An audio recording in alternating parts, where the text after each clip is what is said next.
Blanc. La couleur des sports d'été, dont le tennis, de la bourgeoisie anglaise à la fin du 19e siècle.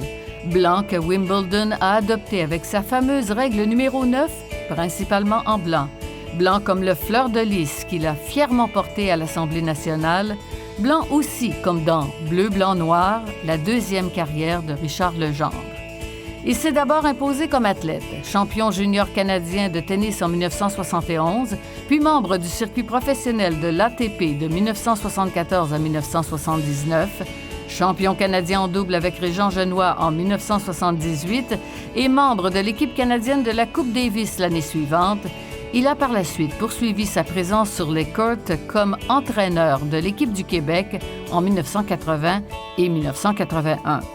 Ce sont ensuite ses qualités de gestionnaire qui ont été mises en lumière alors qu'il fut directeur du circuit Alcan de 1981 à 1985 et du circuit Molson en 86. Il fut à la tête du bureau montréalais de Tennis Canada de 88 à 2001, prenant en main la construction du centre de tennis du Parc Jarry qui allait rapidement prendre sa place sur le plan international. Il devint directeur et vice-président des Internationaux du Canada de 1999 à 2001, les amenant au lustre et à la reconnaissance qu'ils ont aujourd'hui. Il s'est ensuite tourné vers la politique, où il a fait partie du cabinet Landry en 2001 et y a siégé comme ministre responsable de la jeunesse, du tourisme, du loisir et du sport. Sa présence fut déterminante dans la création des programmes d'Équipe Québec pour les entraîneurs et athlètes de haut niveau, Québec en forme et de « Ça bouge après l'école ».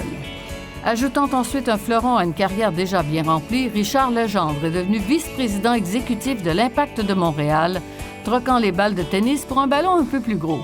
Son expertise acquise lors de la construction du centre de tennis du Parc Jarry a été mise à contribution avec la construction du stade Saputo en 2008, puis de son agrandissement en 2012 alors que l'équipe accédait à la MLS.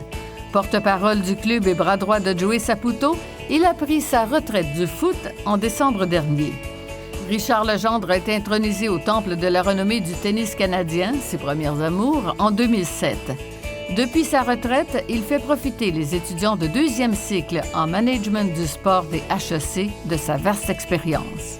Aujourd'hui, il se consacre à son plus beau mandat à vie, celui de grand-père.